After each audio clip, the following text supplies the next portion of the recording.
নমস্কার বন্ধুরা, সকলকে আমার চ্যানেলে স্বাগত। রাজ্যের সমস্ত ধরনের পেনশনার এবং ফ্যামিলি পেনশনারদের পেনশন এবং ফ্যামিলি পেনশন সংক্রান্ত একটি অত্যন্ত গুরুত্বপূর্ণ অর্ডার অতি সম্প্রতি জারি করা হয়েছে গভর্নমেন্ট অফ ওয়েস্ট বেঙ্গলের ফাইন্যান্স ডিপার্টমেন্টের পেনশন ব্রাঞ্চ থেকে। কি সেই অর্ডারে কি বলা হয়েছে এবং কতটা গুরুত্বপূর্ণ এটি একজন পেনশনার বা ফ্যামিলি পেনশনারদের জন্য, সকল কিছু আজকের ভিডিওতে বিস্তারিতভাবে আলোচনা করব। ভিডিওটি সকল পেনশনার এবং ফ্যামিলি পেনশনাররা প্রথম থেকে শেষ পর্যন্ত অবশ্যই ধৈর্য সহকারে দেখবেন এবং ভালো লেগে থাকলে অবশ্যই একটি লাইক করবেন এবং সকলের সঙ্গে শেয়ার করবেন। আর সেই সাথে এই চ্যানেলে যদি প্রথমবার হয়ে থাকেন এই রকমের ইনফরমেটিভ ভিডিও আরো দেখার জন্য যারা এখনো পর্যন্ত এই চ্যানেলটিকে সাবস্ক্রাইব করেননি তারা অবশ্যই চ্যানেলটিকে সাবস্ক্রাইব করে নিতে ভুলবেন না। তাহলে চলুন আমরা বিস্তারিত জেনে নিই। এই অর্ডারটি জারি করা হয়েছে government of West Bengal finance department pension branch, writers building, Kolkata থেকে। ডেটটা দেখুন 12 অগস্ট 2025, অর্থাৎ অতি সম্প্রতি এই অর্ডারটি জারি করা হয়েছে। মেমোরেন্ডামে কি বলা হয়েছে দেখুন। সাবজেক্ট হচ্ছে delegation of authority to the administrative department for approval of predeceased family pension cases involving unmarried, widow or divorced daughters of state government employees or pensioner in case where the employees or pensioner or spouse predeceased him or her। অর্থাৎ রাজ্য সরকারি কর্মচারী বা পেনশনভোগীদের অবিবাহিত, বিধবা বা ডাইভোর্সড কন্যা জড়িত প্রাক মৃত পারিবারিক পেনশন মামলাগুলির অনুমোদনের জন্য প্রশাসনিক বিভাগে কর্তৃত্ব অর্পণ, যেখানে কর্মচারী বা পেনশনভোগীদের স্বামী বা স্ত্রী তার পূর্বে মৃত।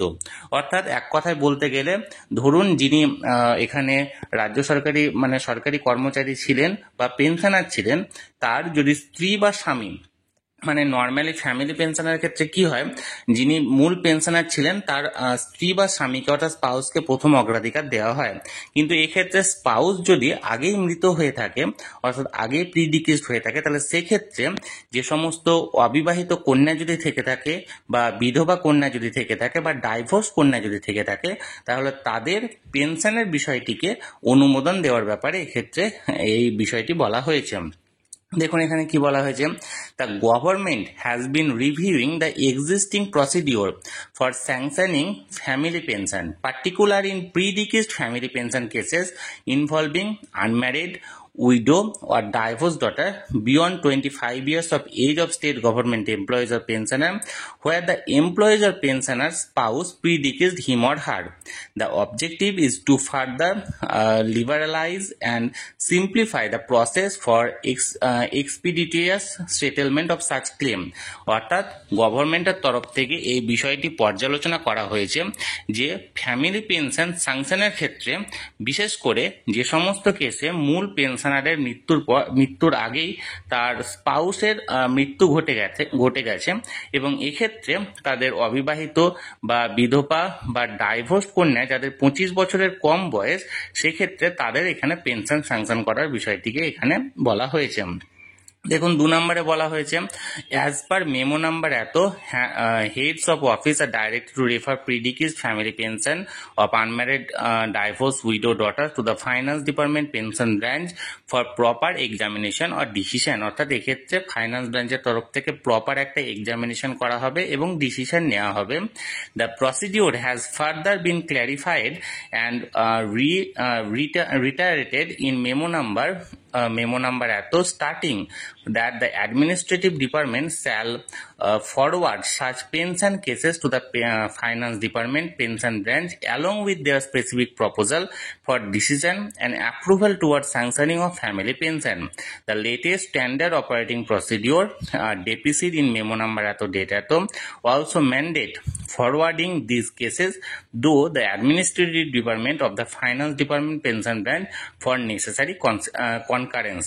অর্থাৎ এক্ষেত্রে নির্দিষ্ট অফিসে বা নির্দিষ্ট ডিপার্টমেন্টে দরখাস্ত জমা করার পর সেগুলি পর্যালোচনা করা হবে এবং পর্যালোচনা করার পর প্রপোজালটাকে ডিসিশনটাকে অ্যাপ্রুভ করার জন্য মানে যেটা স্যাংশনিং অফ ফ্যামিলি পেনশনটাকে অ্যাপ্রুভ করার জন্য নির্দিষ্ট যে পেনশন বেঞ্চে সেখানে পাঠানো হবে। দেখুন এখানে 3 নম্বরে বলছে the governor has now been pleased to decide that for predeceased family pension cases refer to the finance department pension branch for examination, and decision concurrence is not required, and henceforth administrative department concerned shall examine each application on the basis of individual merit of the cases and accord approval before sending the same in WB from the end of the pension sanction authority concerned। অর্থাৎ এবারের ক্ষেত্রে গভর্নরের তরফ থেকে পদক্ষেপটা নেওয়া হয়েছে যে এইরকম প্রি-ডিকেজড ফ্যামিলি পেনশনের কেসে ফাইন্যান্স ডিপার্টমেন্টের কাছে মানে পাঠানোর আগে যে অ্যাডমিনিস্ট্রেটিভ ডিপার্টমেন্টগুলি আছে, অর্থাৎ যে ডিপার্টমেন্টে অ্যাপ্লিকেশনগুলি জমা পড়ছে তারাই সমস্ত বিষয়গুলি পর্যালোচনা করবে, পরীক্ষা নিরীক্ষা করবে এবং তারপরে সমস্ত কিছু খুঁটিনাটি বিষয়গুলোকে সম্বন্ধে করার পর তারপরে পেনশন স্যাংশন অথরিটির কাছ থেকে পাঠাবে। অর্থাৎ এই ক্ষেত্রে বিষয়টিকে আরো সরলীকরণ করা হয়েছে। দেখুন এখানটায় বলা হয়েছে 4 নম্বরের যে পয়েন্টটা, pursuant to this decision the following revised procedure shall be adopted for such cases which partially modifies the provision of the memos referred to above। Number 1, all pension sanction authorities or PSS shall continue to examine the process pre-deceased family pension cases for unmarried or widow or divorced daughter। অর্থাৎ এবার থেকে সমস্ত ধরনের pension sanction অথরিটিগুলো যে সমস্ত অবিবাহিত বা বিধবা বা ডাইভোর্স ডটারের ফ্যামিলি পেনশনের কেসগুলিকে পর্যালোচনা করবে এবং পরীক্ষা নিরীক্ষা করবে। They will ensure all necessary document as specified memo number এত অ্যান্ড মেমো নাম্বার এত আর কমপ্লিটলি অ্যান্ড প্রপারলি প্রিপেয়ার্ড। তারা এই মেমো নাম্বার অনুযায়ী যে সমস্ত ডকুমেন্টগুলি নেসেসারি হবে, প্রয়োজন হবে, সমস্ত ডকুমেন্টের ব্যাপারে তাদেরকে জানাবে এবং সেই ডকুমেন্টগুলি প্রিপেয়ার করবে অর্থাৎ তৈরি করবে। 2 নম্বর দেখুন, the pension sanction authorities will then refer such cases to their concerned administrative department for proper examination and decision or approval। এরপর পিএসএ অর্থাৎ সেই পেনশন স্যাংশন অথরিটি সমস্ত কিছু পর্যালোচনা করার পর তাদের যে হেড অফিস আছে অর্থাৎ অ্যাডমিনিস্ট্রেটিভ ডিপার্টমেন্ট আছে সেখানে প্রপার এক্সামিনেশন এবং ডিসিশন নেওয়ার জন্য অর্থাৎ সিদ্ধান্ত নেওয়ার জন্য বা অ্যাপ্রুভ করার জন্য পাঠাবে। 3 নম্বর দেখুন, the concern administrative department shall examine and decide or approve the claim expeditiously in adherence to extant rule under the West Bengal Service Act of 1971 and relevant order memo number issued from the Finance Department. Upon approval, the administrative department shall return the approved cases to the concerned pension sanction authority। এরপর সেই administrative department সমস্ত কিছু পর্যালোচনা করবে, তারপর তাদের ক্লেমটা যথাযথ কিনা সেটা দেখবে এবং সেটাকে রিজেক্ট করার পর বা অ্যাপ্রুভ করার পর যেটাই করুক না কেন তারপর সেটা আবার পুনরায় পেনশন স্যাংশন অথরিটির কাছে এখানে পাঠানো হবে।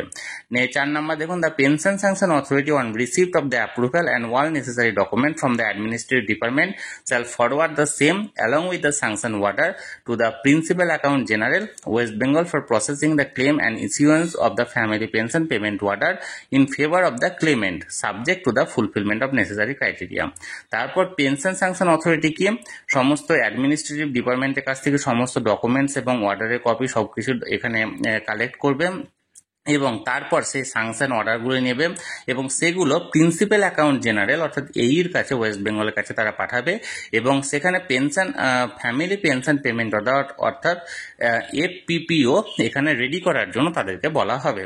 তাহলে অর্থাৎ বন্ধুরা এক্ষেত্রে একটা বিষয় এখানে বলে রাখি, এই বিষয়টা যেটা এখানে বলা হয়েছে সেটা হচ্ছে এক কথায় যদি বলা যায় যে বিষয়টা হচ্ছে যে সমস্ত কেসে এমপ্লয়ি বা পেনশনাররা মানে বর্তমানে পেনশন পাচ্ছেন বা এমপ্লয়ি চাকরিজীবী হচ্ছেন এবং তাদের স্পাউস অর্থাৎ তাদের স্ত্রী হতে পারে বা স্বামী হতে পারে তাদের আগেই মারা গেছে এবং এই সময় যদি ধরুন কোনো এমপ্লয়ি বা পেনশনার মারা গিয়ে থাকেন তাহলে সেক্ষেত্রে তার স্পাউস যেহেতু আগেই মারা গিয়েছে তার জন্য তার ডটার মানে আনম্যারিড ডটার বা ডাইভোর্স ডটার বা উইডো ডটার অর্থাৎ অবিবাহিত কন্যা বা বিধবা কন্যা বা আপনার ডাইভোর্স কন্যাদের পেনশন এখানে মানে স্যাংশন করার বিষয়ে, ফ্যামিলি পেনশন স্যাংশন করার বিষয়ে এখানে কিছু পদ্ধতিকে সরলীকরণ করা হয়েছে। আগে এই পদ্ধতি বেশ কিছুটা জটিল ছিল এবং এই জটিল পদ্ধতির জন্য অনেক সময় লেগে যেত, কিন্তু বর্তমানে এই পদ্ধতিগুলিকে অনেকটা সরলীকরণ করা হয়েছে যাতে করে এই কেসগুলোকে খুব তাড়াতাড়ি এক্ষেত্রে মানে অ্যাপ্রুভ করা যেতে পারে।